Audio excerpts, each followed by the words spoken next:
My channel के education. आज के इस वीडियो में मैं आपको डीएलएड फर्स्ट सेमेस्टर के मैथ का लेक्चर सेकेंड बताने वाली हूँ। आपका एग्ज़ाम बहुत ही नज़दीक है, अब ज़्यादा टाइम नहीं है, तो आप लोग अब एग्ज़ाम की तैयारी में लग जाइए। अब अच्छे से पढ़ाई करना शुरू कर दीजिए। ये वीडियो आपके लिए बहुत ही इम्पोर्टेंट वीडियो है, खास करके उन प्रशिक्षुओं के लिए जिन्हें गणित नहीं आती है या जो गणित में कमज़ोर हैं।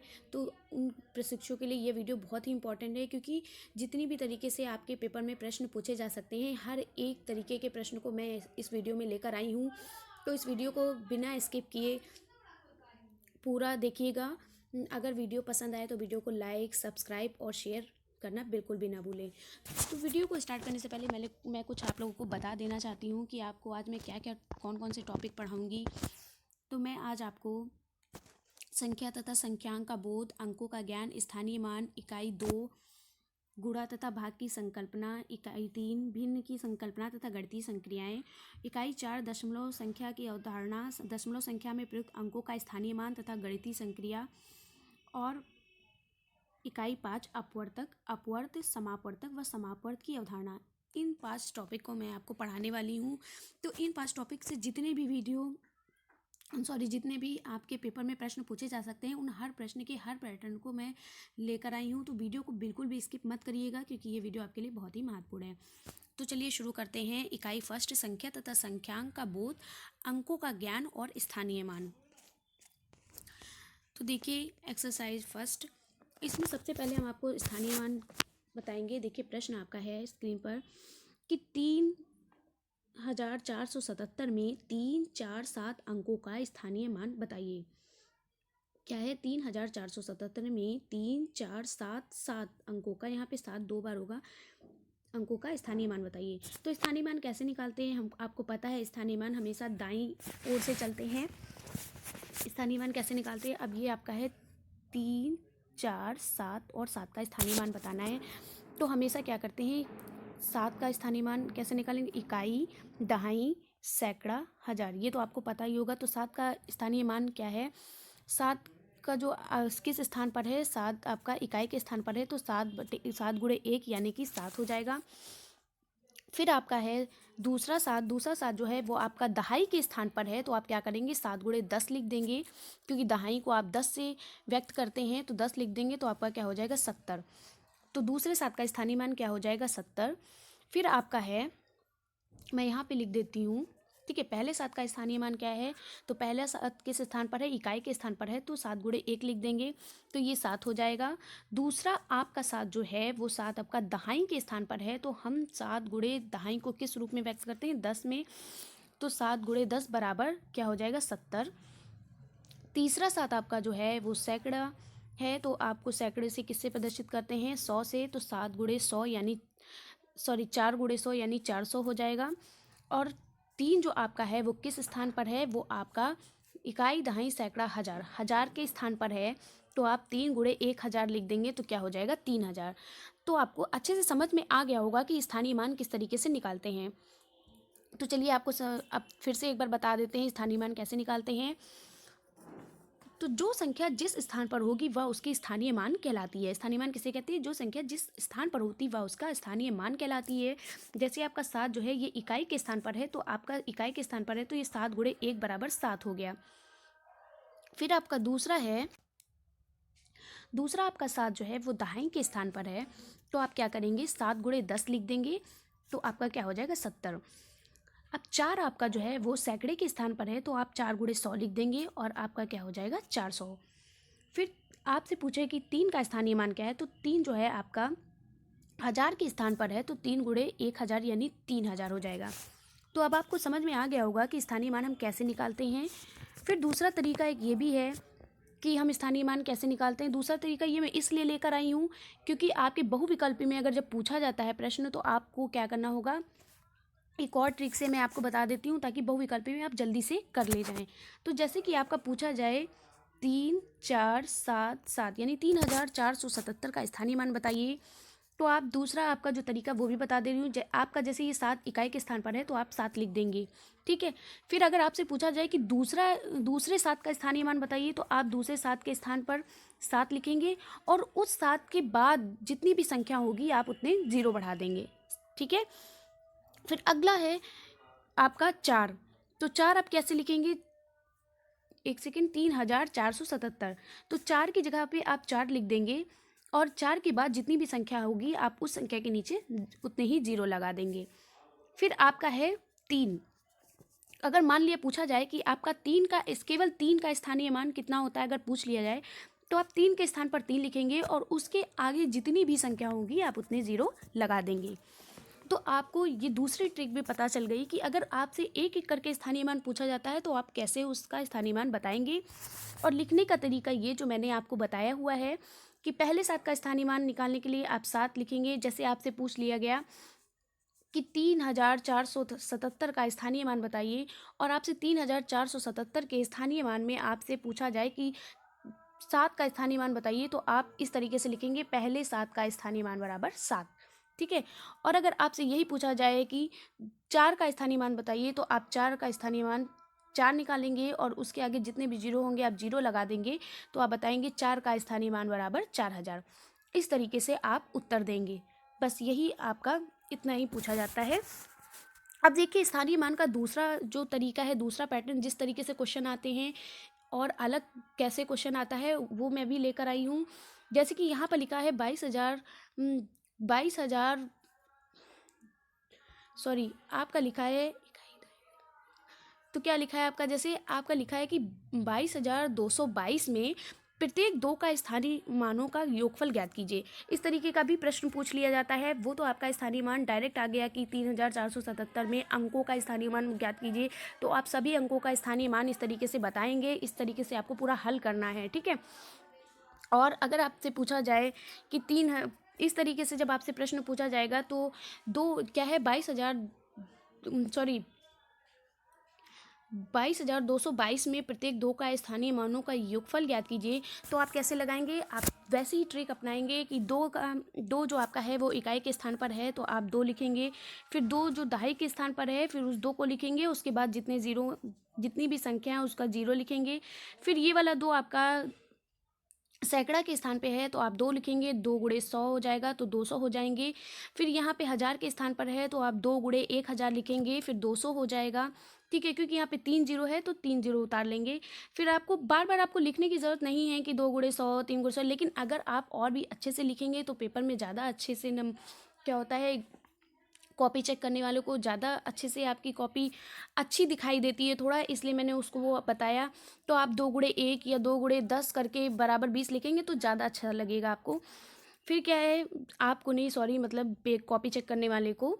फिर क्या है, ये देखिए, अब 2 गुणे 1000 लिखेंगे, 2000 हो गया। अब ये आपका जो है 10,000 के स्थान पर है तो 2 गुणे 10,000 लिखेंगे। तो अब क्या करना है, स्थानीय मान, अब यहाँ पर आपसे ये पूछा गया है कि 2 का स्थानीय मानों का योगफल। अब इन सभी को जोड़कर भी आपको बताना है सभी के स्थानीय मान का योगफल क्या होगा। तो आप इन सबको जब जोड़ेंगे तो आपका आंसर वही आ जाएगा, क्योंकि 2 2 2 करके पूछा है तो इसमें कुछ अलग नहीं है, इसलिए आपका आंसर हो जाएगा 22,222, ठीक है। तो अब आप लोगों को समझ में आ गया होगा। आगे बढ़ते हैं। देखिए, अब इस तरीके से प्रश्न पूछा जाता है। ये स्थानीय मान का तीसरा प्रश्न है। संख्या देखिए, संख्या 1 5 4 5 2 5 में 5 के स्थानीय मानों का योग है, ठीक है। तो क्या है, सबसे पहले हम क्या करेंगे, सबका स्थानीय मान निकालेंगे। उसके बाद जो 5 का जो स्थानीय मान है उनकी संख्या को, जितने भी 5 हैं उन 5 के स्थानीय मानों को हम जोड़ देंगे। तो देखिए हमारा क्या है, 5 के स्थान पर हमने 5 लिख दिया क्योंकि ये इकाई के स्थान पर है। फिर 2 के स्थान पर हमने 2 लिख दिया और 2 के बाद जितनी संख्या है उसके नीचे हमने 0 लिख दिया। फिर क्या है, अगले 5 का स्थानीय मान 5 लिखा और उसकी जगह आगे दो संख्या है तो हमने 2 0 लगा दिए। फिर 4 का स्थानीय मान आपने निकाला, 4 के स्थान पर 4 लिख दिया और उसके आगे जितनी भी संख्या थी आपने उतने 0 बढ़ा दिए। फिर 5 का स्थानीय मान आपने 5 के स्थान पर 5 लिखा और उसके आगे जितनी भी संख्या थी आपने उतने 0 लगा दिए। फिर 1 के स्थानीय मान पर आपने 1 लिखा 1 के स्थान पर, और 1 के बाद जितनी भी संख्याएं हैं उनके आगे उतने ही 0 आपने बढ़ा दिए। तो ये आपका निकल गया स्थानीय मान। अब इसमें क्या करना है, आपसे कहा है कि 5 जो आपका 5 के स्थानीय मानों का योग है, तो आप केवल 5 के स्थानीय मानों का योग निकालेंगे। तो 5 का स्थानीय मान 5 आया है, ठीक है, दूसरा 500 आया है, तीसरा 5000 आया है, और ठीक है सॉरी 50,000 आया है, तीसरा कितना आया है 50,000। अब इन तीनों को जोड़ देंगे, तो जोड़ने पर जो भी उत्तर आएगा वो आपका 5 के स्थानीय मानों का योग हो जाएगा, ठीक है। तो आप क्या करेंगे, इन सभी को जोड़ देंगे तो आपका कितना आ जाएगा 50,505। क्या उत्तर आएगा 50,505। तो आगे बढ़ते हैं अगले प्रश्न पर। देखिए अब ये आपके स्थानीय मान यानी इकाई फर्स्ट के आपके इकाई यानी एक्सरसाइज फर्स्ट के आपके जितने भी प्रश्न थे वो मैंने आपको करा दिए, और इसके अंदर जो आपके जो थ्योरी बेस पर आपके जो क्वेश्चन आते हैं वो मैंने पिछली वीडियो में बता दिया है, आप वहाँ से जाके पढ़ लीजिएगा, और उन्हीं केवल प्रश्न को उसमें भी बताया है जो आपके पेपर में आते हैं, ठीक है। अब इकाई एक्सरसाइज 2 यानी इकाई 2, अब देखिए क्या है इसमें। पहला प्रश्न है आपका 150 को 3 से भाग देने पर भागफल है। तो क्या है, ये कितना आसान है आपका प्रश्न, ये तो आप कक्षा 1 और 2 के बच्चे करते हैं, ठीक है। तो 150 को जब आप 3 से भाग देंगे तो कितना आ जाएगा आपका भागफल 50 आ जाएगा। कितना आ जाएगा 50 भागफल आ जाएगा, क्योंकि आपको पता है कि हमेशा ये जो भाज्य होता है 150 हमारा क्या है, 150 हमारा भाज्य है। इस चीज़ को आपको ध्यान रखना चाहिए, 150 हमारा भाज्य है, ये आपको पता होना चाहिए कि किस संख्या, कौन सी संख्या कहाँ पर और किसे क्या कहते हैं। 3 इसे जो हम जिस संख्या से भाग देते हैं उसे हम क्या कहते हैं, भाजक कहते हैं, ठीक है। जिस संख्या को हम जिस संख्या से भाग देते हैं उसे हम भाजक कहते हैं, और ये हमारा भागफल होता है, ठीक है। जो हमारा ये भागफल होता है, और यहाँ पर जो संख्या हमारी बचती है तो वो हमारी क्या कहलाती है, शेषफल कहलाती है। क्या कहलाती है, शेषफल कहलाती है। तो आपको समझ में आ गया होगा कि किसे भाजक कहते हैं, किसे भाज्य कहते हैं, और किसे भागफल कहते हैं, और किसे शेषफल कहते हैं, ठीक है। तो आगे बढ़ते हैं। अब स्टेप 2 इसमें देखिए क्या है। स्टेप 2 ये है कि आपको ये सवाल जो है, इस सवाल में मैंने आपको एक दूसरा स्टेप बताया है जो आपके पेपर में इस तरीके से आप करेंगे तो ज़्यादा सही रहेगा। देखिए ये एक फॉर्मूला होता है, भाज्य बराबर भाजक गुणे भागफल प्लस शेषफल, ठीक है। ये आपका फॉर्मूला होता है। तो आप क्या करते हैं, भाज्य की जगह पर आपने लिखा है 150, ठीक है। भाजक आपका 3 था, भागफल आपको निकालना था इसलिए आपने x मान लिया, और शेषफल आपका कितना है 0, ठीक है। शेषफल आपका कितना है 0, क्योंकि अभी आपको शेषफल पता नहीं है। तो आप क्या करेंगे, अब हम क्या करेंगे, अब हम इसको भाग देंगे भाजक को, तो हम भाजक को यहाँ पर ले आएंगे नीचे। अब क्या करेंगे, आपको पता है 3 एकम 3, 3 पचे 15, इसको हम क्या करते हैं भाग दे देते हैं। 3 एकम 3 और 3 पचे 15, ठीक है, और ये 0 बचा। तो x यानी भाजक हमारा क्या हो गया, भाजक हमारा बचा 50। तो हमारा उत्तर क्या हो गया, हमसे भागफल पूछा गया है, सॉरी भागफल हमारा क्या हो गया 50, ठीक है।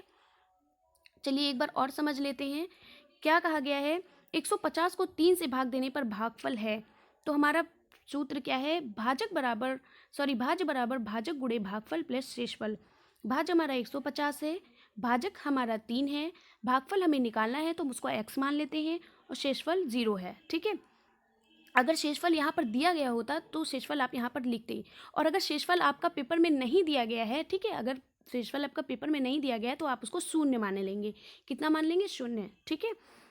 तो आप क्या करेंगे, भाज्य की जगह पर हमने 150 लिख दिया, भाजक हमारा 3 है तो हमने 3 लिख लिया, और भागफल हमारा हमें पता नहीं है, उसको हमें सॉल्व करना है तो हम उसको x मान लेते हैं, और शेषफल इसमें दिया नहीं गया, इसका मतलब शेषफल 0 है, तो हमने 0 कर लिया। अब हम क्या करेंगे, इस 3 को इधर ले आएंगे तो ये नीचे आ जाएगा। अब 3 से हम 15 को भाग दे देंगे तो 3 पचे 15 और ये 0 बच जाएगा। तो भागफल हमारा कितना आ गया 50। अब आपको समझ में आ गया होगा। चलिए आगे बढ़ते हैं अगले प्रश्न पर। अगला प्रश्न है, एक कारखाने में प्रत्येक दिन 750 साइकिल तैयार होती हैं। क्या कहा गया है कि एक कारखाने में कितनी साइकिल तैयार होती हैं, 750 साइकिल तैयार होती हैं। 2 वर्ष में कुल कितनी साइकिलें बनेंगी। ये कहा गया है कि एक कारखाने में अगर प्रत्येक दिन 750 साइकिल तैयार होती है यानी 750 साइकिल तैयार होती हैं, तो 2 साल में कुल कितनी साइकिल तैयार होंगी। और यदि उन 2 वर्षों में एक वर्ष लीप वर्ष है, देखिए ये आपका प्रश्न पेपर में आया हुआ है इसलिए मैं इसको लेकर आई हूँ। तो क्या है, एक कारखाने में प्रत्येक दिन 750 साइकिल, माना हमने एक वर्ष में प्रत्येक दिन बनी साइकिल 750, एक वर्ष में बनी साइकिल 750 गुणे 365। क्यों? क्योंकि एक वर्ष का पूछा गया है। एक दिन में कितनी बनती है? 750। तो एक वर्ष में कितने बनेंगी? तो हम 750 को 365 से गुणा कर देंगे। ठीक है, तो ये हमारा उत्तर आ गया। अब पूछा गया है जो अगला वर्ष है वो हमारा है लीप वर्ष। तो हम क्या करेंगे, पहले हमने उस वर्ष को निकाल लिया जो लीप वर्ष नहीं है। अब हम अगले वर्ष को निकालेंगे जो हमारा लीप वर्ष है। तो हम क्या लिखेंगे, एक लीप वर्ष में प्रत्येक दिन बनी साइकिल, यानी एक दिन में 750 बनती थी, तो लीप वर्ष में कितनी हो जाएंगी? 750 गुणे 366। ठीक है, तो अब हम 750 को 366 से गुणा कर देंगे तो ये हमारा उत्तर आ जाएगा। अब हम इन दोनों को क्या करेंगे, जोड़ देंगे, क्योंकि हमसे पूछा है कि 2 वर्षों में बनी कुल साइकिलों की संख्या बताइए। ठीक है, तो अब हम इन दोनों को जोड़ देंगे, जोड़ने पर जो उत्तर आएगा वही हमारा उत्तर होगा। ठीक है, अब हम क्या करेंगे, इनको जोड़ देंगे, जोड़ने पर जो हमारा उत्तर आएगा वही हमारा उत्तर होगा। तो हमारा उत्तर आ गया है 54,8250। ठीक है, ये हमारा उत्तर आ गया। आगे बढ़ते हैं अगले प्रश्न पर। अगला प्रश्न है, अनिल ने भाग का एक प्रश्न हल करने के बाद बताया कि उसका भागफल शेषफल का 5 गुना तथा भाजक भागफल का 20 गुना है। यदि शेषफल 76 है तो भाज्य ज्ञात कीजिए। तो इसमें क्या बताया गया है, सबसे पहले हमें ये तो पता ही है इसमें कि हमारा शेषफल कितना है, 76 है। ठीक है, फिर क्या कहा गया, फिर कहा गया है कि भागफल शेषफल का 5 गुना है। अब हमें भागफल भी पता चल गया, भागफल कितना है, शेषफल का 5 गुना है। ठीक है, तो जब भागफल शेषफल का 5 गुना है तो हम शेषफल हमें पता ही है 76 है। अब हम 76 का जब 5 गुना कर देंगे तो हमें भागफल भी मिल जाएगा। तो हमें भागफल मिल गया 380। अब कहा है कि भागफल का 20 गुना है। देखिए प्रश्न बहुत ही आसान है लेकिन आप लोग कंफ्यूज हो जाते हैं, इसलिए अच्छे से प्रश्न को पढ़िएगा और आप आराम से कर ले जाएंगे। सबसे पहले क्या कहा गया, शेषफल 76 है। फिर दूसरा आप देखिएगा, भागफल शेषफल का 5 गुना, यानी शेषफल हमें पता है। अब हम इसका, जब हमारा जो भागफल है वो शेषफल का 5 गुना, यानी हम शेषफल में भागफल को का 5 गुना कर देंगे तो 380 हो जाएगा। अब कहा गया है कि भाजक भागफल का 20 गुना है, तो भागफल का 20 गुना, तो भाजक भी हमारा निकल आया 380। अब हम 380 में जब हम 20 से गुणा कर देंगे तो हमारा भाजक भी निकल आएगा। तो तीनों उत्तर हमारे निकल आए हैं। अब हम क्या करेंगे, अब इसमें कहा गया है कि भाज्य ज्ञात कीजिए, यानी हमारा जो शेषफल भी हमको पता है, भागफल भी हमको पता चल गया और हमारा भाजक भी हमको पता चल गया। निकालना क्या है हमें, भाज्य। तो आपको सूत्र पता है, सूत्र क्या होता है, भाज्य बराबर भाजक गुणे भागफल प्लस शेषफल। अब सभी के नीचे उनकी संख्याओं को लिख देते हैं। भाजक हमारा 7600 है, भागफल हमारा 380 है और शेषफल हमारा 76 है। ठीक है, तो अब हम 7600 से 380 को गुणा कर देंगे, उसके बाद उसमें हम 76 और ऐड कर देंगे तो हमारा उत्तर आ जाएगा। तो हमारा उत्तर आ गया है, ये है हमारा उत्तर। ठीक है, अब अगला है, तो हमारा उत्तर आ गया है, ये हमारा उत्तर है। ठीक है, तो चलिए अब चलते हैं अगले प्रश्न पर। अगला प्रश्न है, एक कारखाने में कर्मचारियों की वर्दी बनाने के लिए कुल रुपए 64,400 खर्च हुए। यदि एक वर्दी बनाने में रुपए 368 खर्च हुए हों तो कारखाने में कुल कितने कर्मचारी हैं। देखिए प्रश्न क्या कह रहा है, कह रहा है कि एक कारखाने में कर्मचारियों की वर्दी बनाने के लिए, यानी एक कारखाने में जितने भी कर्मचारी हैं सबकी वर्दी बनाने के लिए कितने पैसे खर्च हुए, 64,400 रुपये खर्च हुए। अब कहा गया है कि अगर जितने हमारे कारखाने में जो कर्मचारी हैं उन सब की वर्दी के लिए एक वर्दी बनाने में 368 रुपये खर्च हुए, यानी कि जितने भी कारखाने में कर्मचारी हैं उन सबके ऊपर जो है 64,400 रुपये खर्च हुए। लेकिन अगर हम एक वर्दी की बात करते हैं तो 368 रुपये खर्च होते हैं, यानी एक वर्दी का जो रुपये है वो 368 है। तो कारखाने में कुल कितने कर्मचारी हैं, तो इससे हमें पता चल जाएगा कि जब हमारे कारखाने में कितने कर्मचारी हैं जिनकी वर्दी तैयार की गई है। तो देखिए हम क्या करेंगे, जो हमारे कुल खर्च से हम क्या करेंगे, वर्दी बनाने के खर्च रुपए, यानी एक कुल खर्च से हम एक वर्दी के खर्च को भाग दे देंगे, हमारा उत्तर आ जाएगा कि कारखाने में कितने कर्मचारी हैं। बस यही कहा गया है इसमें। तो हम क्या करेंगे, कुल वर्दी के पैसों से एक वर्दी के पैसों को हम भाग कर देंगे तो हमारा जो उत्तर आ जाएगा वो हो जाएगा कारखाने में 175 कर्मचारी हैं। ठीक है, कितने कर्मचारी हैं? 175 कर्मचारी हैं। आगे बढ़ते हैं अगले प्रश्न पर। अगला देखिए, अब एक्सरसाइज 3 आ गया आपका, इकाई 3।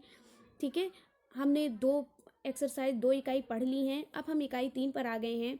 इकाई 3 में देखिए, इकाई 3 में क्या बताया गया है, क्या क्या हमें पढ़ना है इकाई 3 में?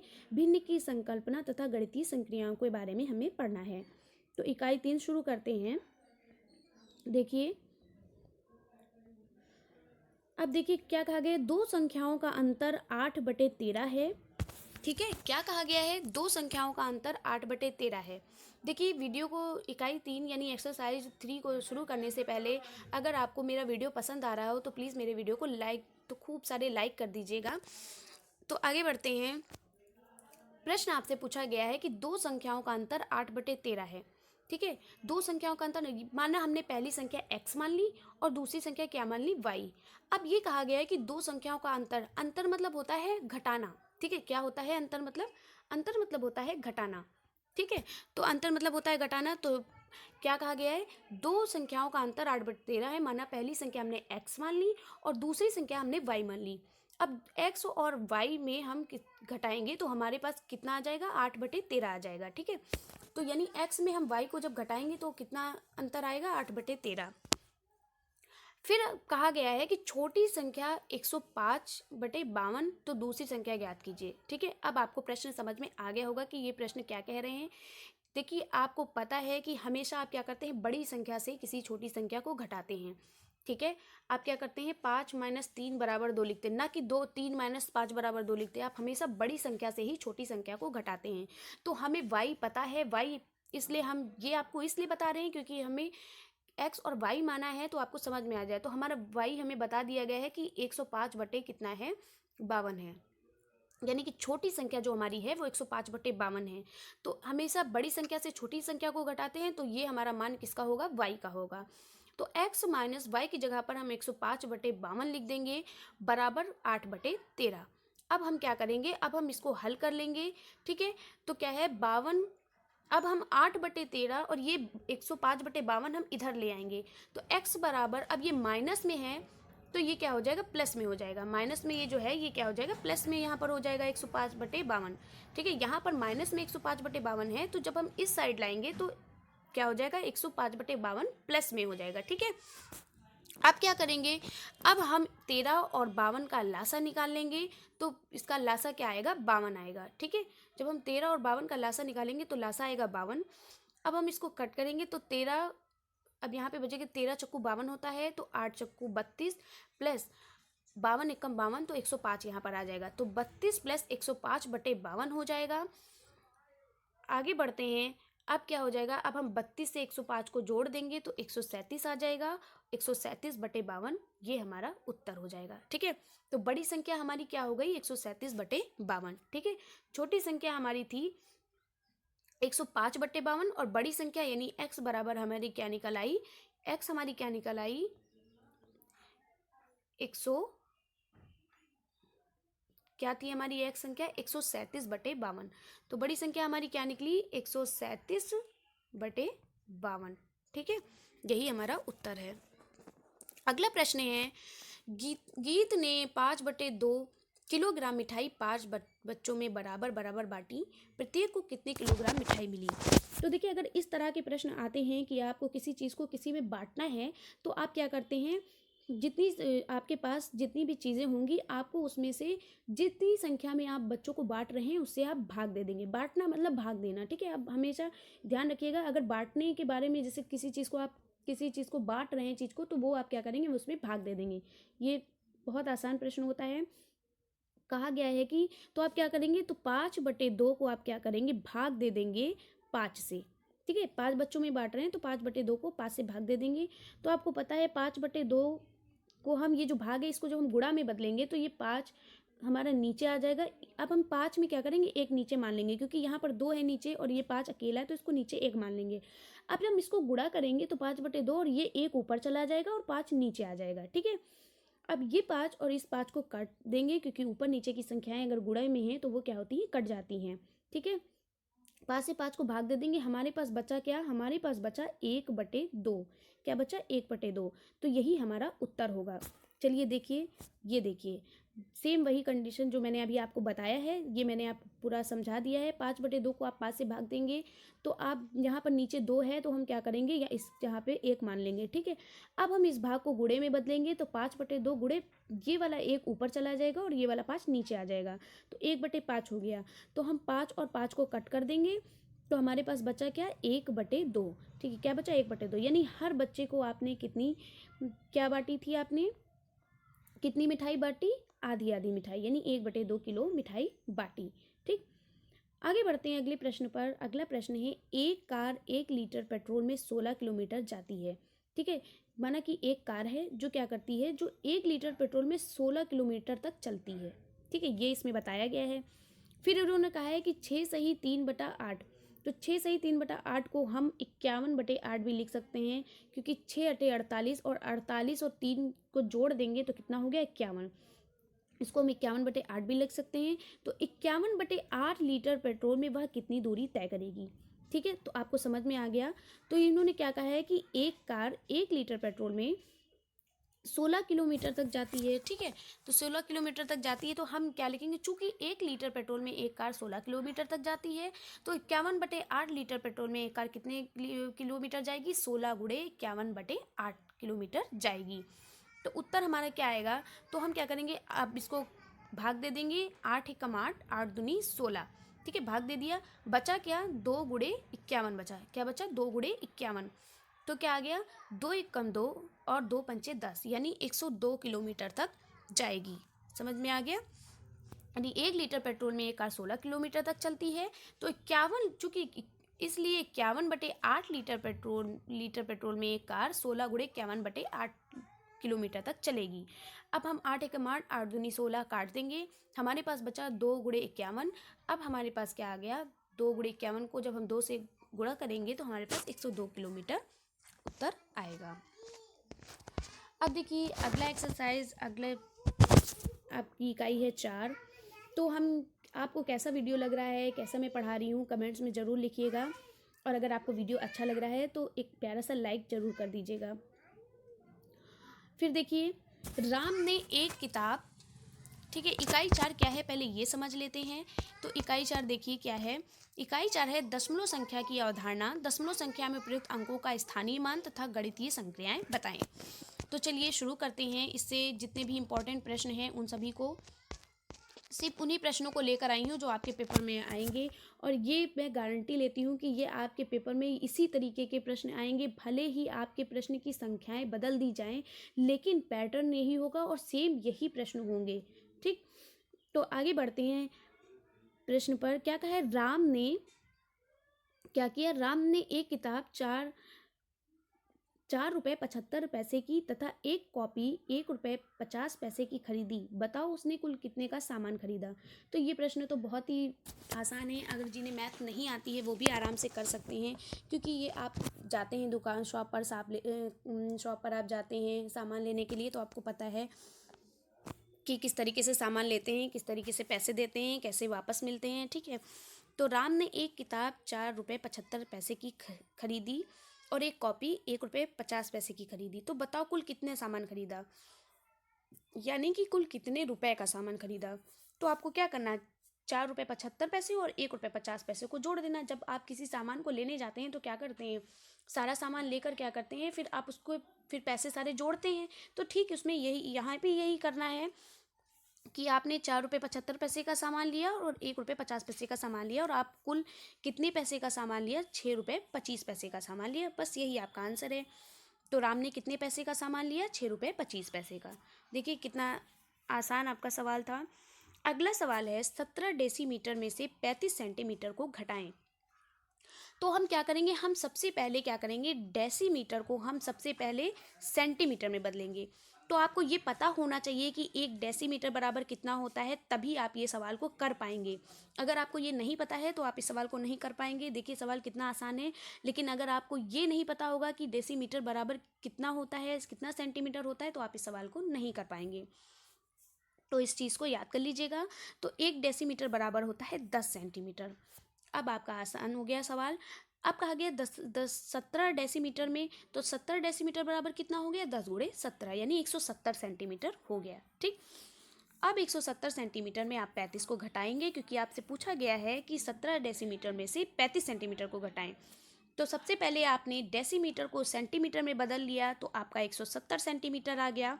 उसके बाद आप 170 सेंटीमीटर से 35 सेंटीमीटर को घटा देंगे, तो आपका उत्तर आएगा 135 सेंटीमीटर। ठीक है, समझ में आ गया होगा। आगे बढ़ते हैं अगले प्रश्न पर। अगला प्रश्न है, रिचा ने एक दुकान से हल्दी 4 रुपये 75 पैसे की, नमक 5 रुपये का और धनिया 3 रुपये 50 पैसे का तथा तेल 16 रुपये 50 का खरीदा। 50 पैसे का खरीदा। यदि उसने 50 का नोट दिया हो तो दुकानदार उसे कितने रुपए लौटाएगा।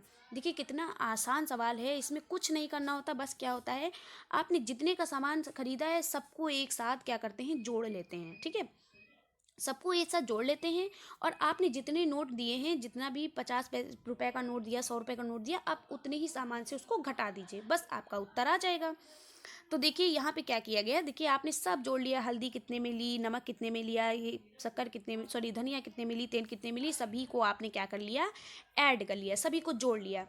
अब आपने क्या किया, अब आपने 50 रुपए दिए थे, तो आपने क्या किया, 50 रुपए में क्या किया, सबको जो जोड़ा था उसको घटा दीजिए।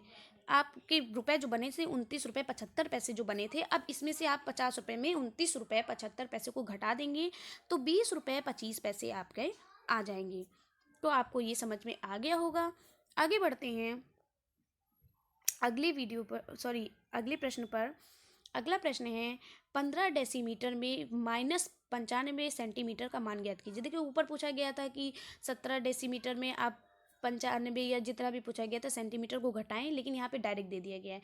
तो ये भी प्रश्न सेम वैसे ही है, थोड़ा सा पैटर्न चेंज कर दिया गया, चेंज वैसे ही इसमें माइनस डायरेक्ट लगा दिया गया, उसमें कहा गया था कि घटाइए। देखिए इस तरीके के बस इतना ही चेंजिंग होती है और कोई चेंजिंग नहीं होती, और ये दोनों प्रश्न आपके पूछे गए हैं। ठीक है, 15 सेंटीमीटर को आप, जैसे मैंने ऊपर बताया था, सेंटीमीटर में पहले बदल लीजिए, फिर उसको 95 सेंटीमीटर से माइनस कर दीजिए। तो 1 डेसीमीटर बराबर 10 सेंटीमीटर होता है, तो 15 डेसीमीटर बराबर क्या हो जाएगा, 10 गुणे 15 सेंटीमीटर। तो उत्तर क्या आ जाएगा, 150 सेंटीमीटर। अब 150 सेंटीमीटर में आप 95 सेंटीमीटर को घटा देंगे, तो आपका कितना उत्तर आएगा, 55 सेंटीमीटर। आगे बढ़ते हैं अगले प्रश्न पर। अगला प्रश्न आपका एक्सरसाइज है, एक्सरसाइज 5 यानी एक्सरसाइज 5 यानी इकाई 5 है आपकी, अपवर्तक समापवर्तक। ठीक है, अपवर्तक अपवर्त समापवर्तक या समापवर्त की अवधारणा।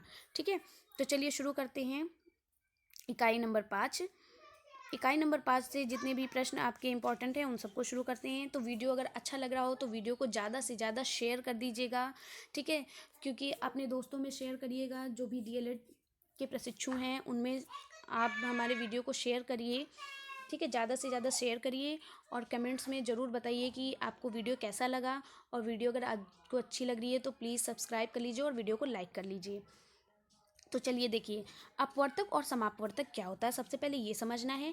कोई भी संख्या जिन जिन संख्याओं से पूरी पूरी विभाजित हो जाती है वे संख्याएं उस संख्या की अपवर्तक कहलाती है। ठीक है, क्या कहा गया, कोई भी संख्या जिन जिन संख्याओं से, मतलब कोई भी संख्या है वो जिन जिन संख्याओं से पूरी पूरी विभाजित हो जाती है यानी पूरी पूरी कट जाती है, तो वे संख्याएं उस संख्या की अपवर्तक कहलाती है। जैसे 2 है, 2 आपका किन किन संख्याओं से कटता है, 2 आपका 1 से भी कटता है, 1 दूना 2, 2 आपका 2 से भी कटता है, 2 1 कम 2।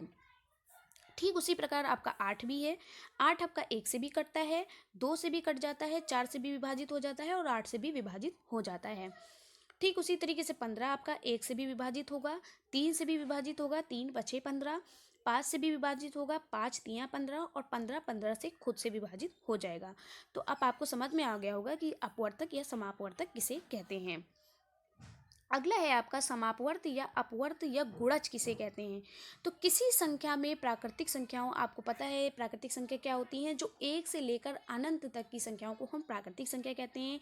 प्राकृतिक संख्या, पूर्ण संख्या, पूर्णांक, ये सब मैंने आपको पिछली वीडियो में बताया हुआ है। अगर आपने पिछली वीडियो नहीं देखी है तो आप उसे जाकर देख लीजिएगा। किसी संख्या में प्राकृतिक संख्याओं यानी 1 से लेकर अनंत तक की संख्याओं से गुणा करने पर उस संख्या के विभिन्न गुणज अथवा अपवर्त अथवा समापवर्त प्राप्त होते हैं।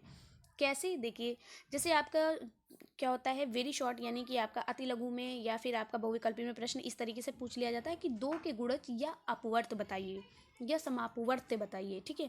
तो आप दो के क्या, दो का पहाड़ा आप लिखते चले जाइएगा, दो एकम दो, दो दूनी चार, दो तीन छः, दो चक्कू आठ, दो पंचे 10, दो छंग 12, इस तरीके से, ठीक है। गुणज होता है यानी मल्टीप्लाई जो होता है वही गुणज यानी अपवर्त कहलाता है। फिर पाँच के अगर अपवर्त या गुणज या समापवर्त पूछता है तो आप पाँच का पहाड़ा लिखते चले जाइएगा।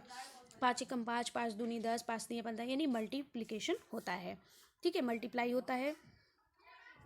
आगे देखिए अगला है, अब इस तरीके, देखिए ये प्रश्न इस तरीके से पूछे जाते हैं इसमें, संख्या 4 के सभी अपवर्त लिखिए जो 35 से कम हो। इस तरीके के आपके पेपर में प्रश्न आते हैं।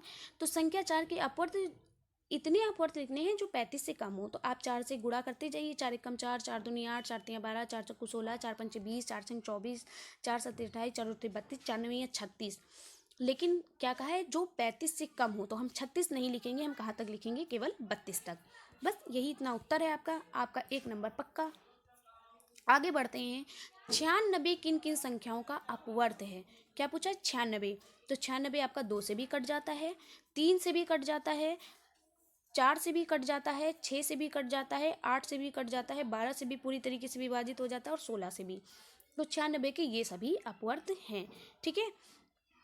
आगे बढ़ते हैं अगले प्रश्न पर। अगला प्रश्न है 36 के अपवर्तक ज्ञात कीजिए। तो यानी 36 से कौन कौन सी संख्याएं विभाजित हो जाती हैं, एक भी 36 विभाजित होता है, 2 से भी 36 विभाजित हो जाता है, 3 से भी, 4 से भी, 6 से भी, 9 से भी, 12 से भी, ठीक है।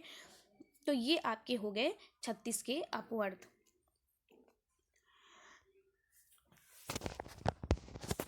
तो फ्रेंड्स वीडियो कैसी लगी कमेंट्स बॉक्स में ज़रूर बताइएगा, और वीडियो को ज़्यादा से ज़्यादा शेयर करिए, डीएलएड प्रशिक्षुओं में ज़्यादा से ज़्यादा शेयर करिए, अपने फ्रेंड्स में शेयर करिए, और वीडियो को सब्सक्राइब करिए, ठीक है। ज़्यादा से ज़्यादा खूब सारा शेयर कर दीजिए। हमारी वीडियो को पूरा देखने के लिए आपको बहुत बहुत आप लोगों का धन्यवाद। तो मिलते हैं नेक्स्ट वीडियो में, और नई वीडियो कैसी लगी कमेंट्स बॉक्स में ज़रूर बताइएगा। मिलते हैं नेक्स्ट वीडियो में, जब तक के लिए बाय बाय, टेक केयर।